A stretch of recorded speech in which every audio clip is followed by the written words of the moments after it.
I'd like to talk about improving trauma care in the UK and just draw a contrast between two patients that I've been personally involved with in the course of the last few years.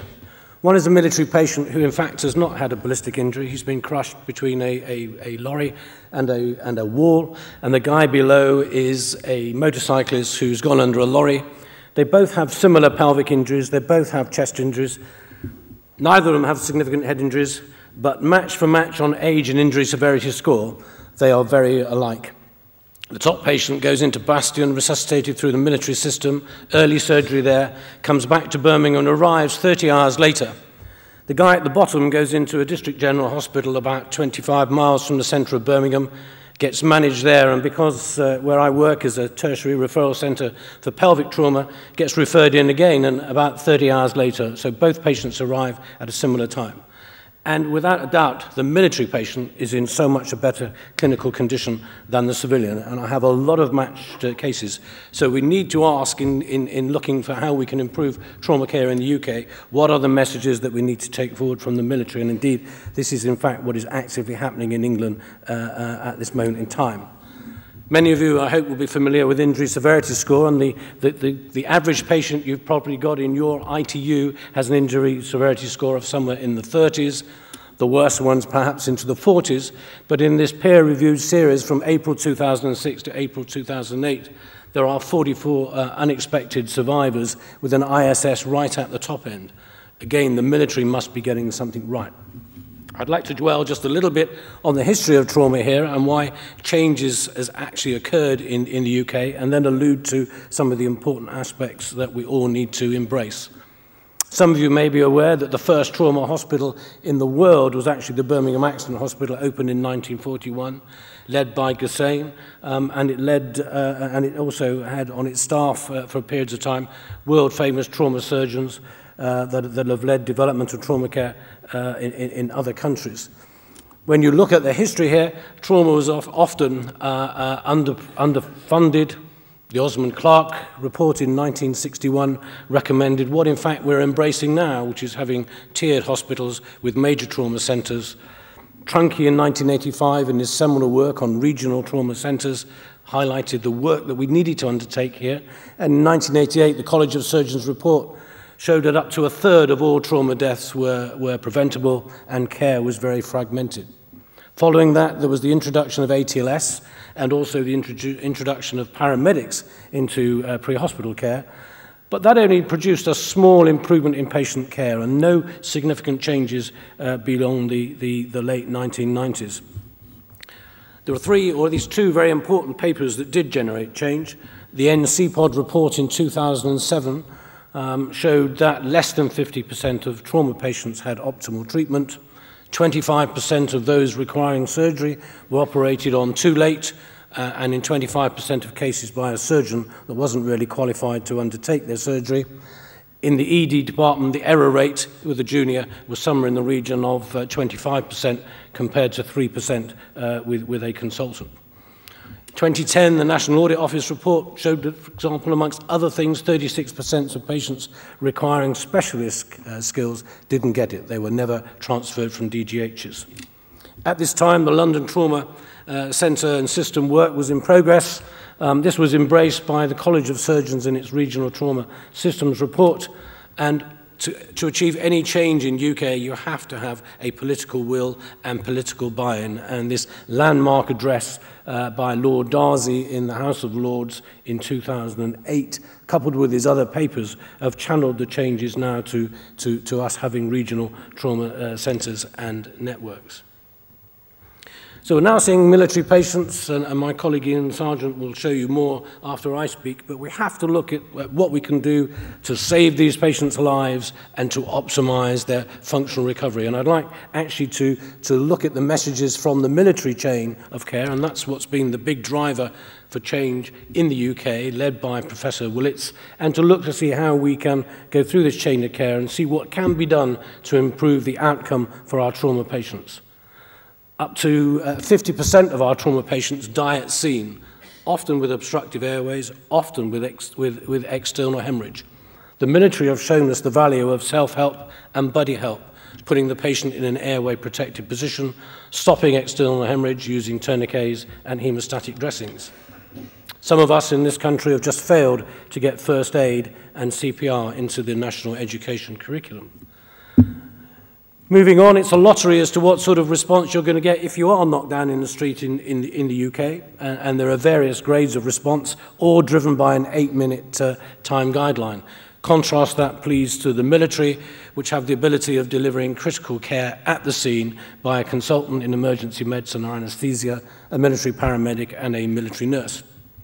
Again, in the UK now, and particularly in England at this stage, we have enhanced care teams developed. London have a very good model. The West Midlands now have a model of delivering critical care interventions to our trauma patients at the scene of entrapments. Hallmarks of the military, again, now embraced in England.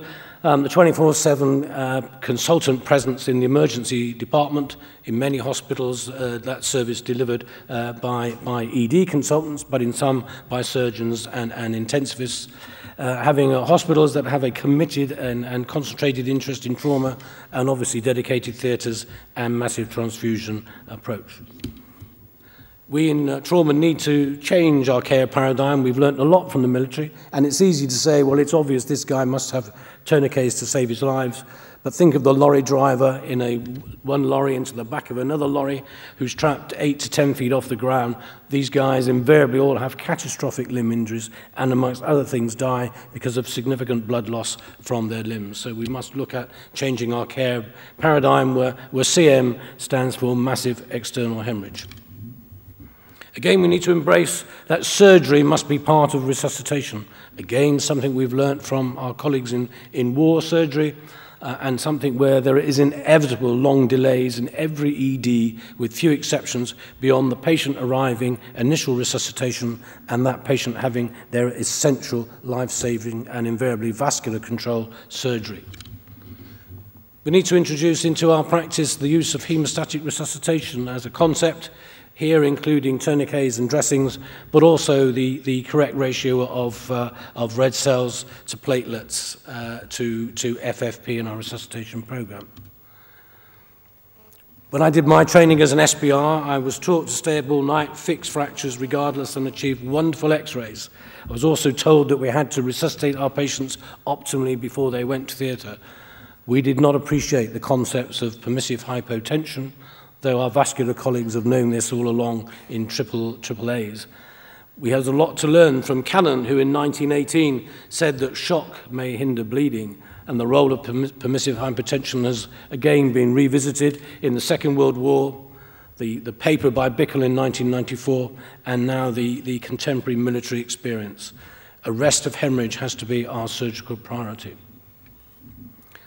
I like this particular picture because it exemplifies to me how understanding what systemic inflammatory response is all about. This is an electron microscopic picture of the pinna in a rat, normal on the left, and on the right-hand side, 20 minutes after an intraperitoneal injection of a chemical to create a chemical peritonitis.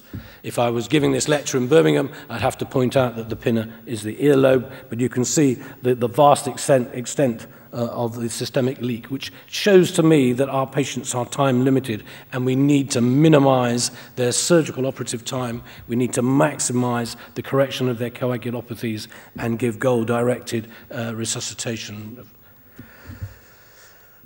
In trauma, again, we need to appreciate the problems of the vicious circle with our fluid administration. The more you lose, the more you give, the more you give, the more edematous our patients used to become.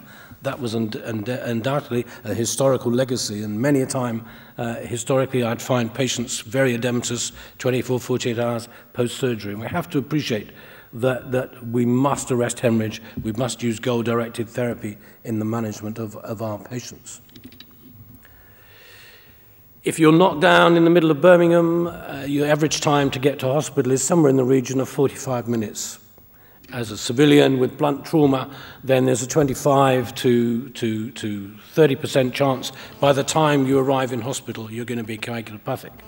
Again, various other studies, one by our final speaker today, has very much stressed the importance that we need to have upfront dynamic assessment of the coagulation status of these patients and not rely on conventional testing. Failure to address the issues of patient coagulopathy increases mortality, and that is, in fact, a significant. Why are these patients coagulopathic? I'm sure that will be addressed later, but most of the contemporary research would suggest it's hypoperfusion that is a major driver in this event, and therefore something which we need to address by aggressive, appropriate initial resuscitation. So in my mind, the key things which we need again to address are the concepts of damage control resuscitation, the acceptance of permissive hypotension, early blood products in our resuscitation regime, and the early correction of coagulopathies with component therapy. We've heard about damage control surgery in our previous speakers. We have the concept now of damage control resuscitation and damage control surgery, and these need to blend together. And clearly, damage control surgery is very much part of resuscitation. And so for each patient, there really needs to be an individually tailored, goal-directed resuscitation. The role of thromboelastography is unquestionable in many of these patients, and therefore real-time assessment and bespoke prescription of blood component replacement is what makes a difference in these patients' survivability. Moving now perhaps to the organizational side, and in my experience with military patients, we've learned how sick these patients are even when they get back to Birmingham, and many of them need multi-specialty support, in this case 7 specialties to be involved in their care. What we have learned is we need to minimize the patient's time in theatre, and very frequently we'll have 3 or 4, occasionally 5 specialties all operating on this patient at the same time.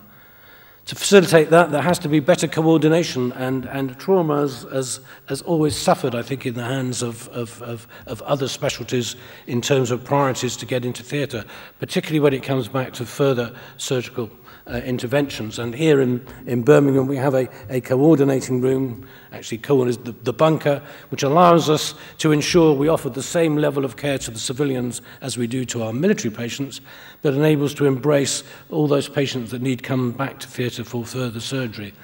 Since introducing this system, which revolves around 3 meetings a day, though the main one at lunchtime with all key personnel present, we've actually increased our theatre throughput per theatre and in total numbers by becoming more lean and much better in our theatre coordination. I use an example of a robust MDT, but we've never had this where I've worked before until the military came along, and a weekly multidisciplinary, multi-specialty MDT, and in the case of the military here with full psychological and social support, with 2 registrars that are coordinating the whole of this activity, has made such a big difference, and a model I would commend to improving your theatre efficiency in the UK. What I've said about the military is now, in fact, the background to what Professor Keith Willits is embracing, a lot of it based on the London model, on how to move forward in trauma care in the UK.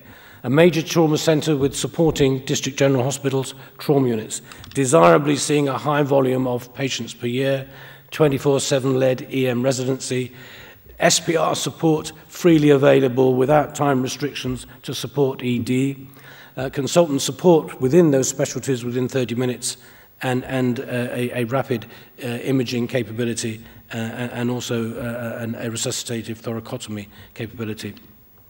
This is what's being delivered in England now, and has been so in many areas since the 1st of April. Relevant to surgery would be the surgery undertaken by consultant surgeons, or at least with a consultant surgeon present with a senior trainee, the available emergency surgery and interventional radiology with 1 hour.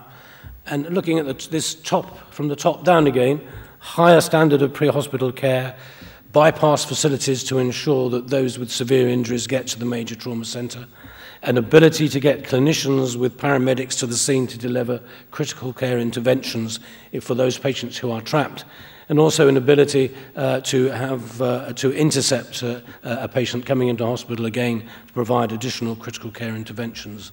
I've alluded to the changes in ED, and the other important thing to make this work, to have an open front door, you need an open exit, and that involves very much catching up on rehabilitation, a legacy of deficiency in England. And of course, underpinning all this is the network and the trauma system. So things, Mr. Chairman, have come a long way since originally 1941. Though it is interesting to note that, in fact, the hospital that opened in 1941 was an accident hospital and a rehabilitation centre. And the rehabilitation centre, amongst everything else, has been forgotten in the last 60 years or so. Chairman, thank you.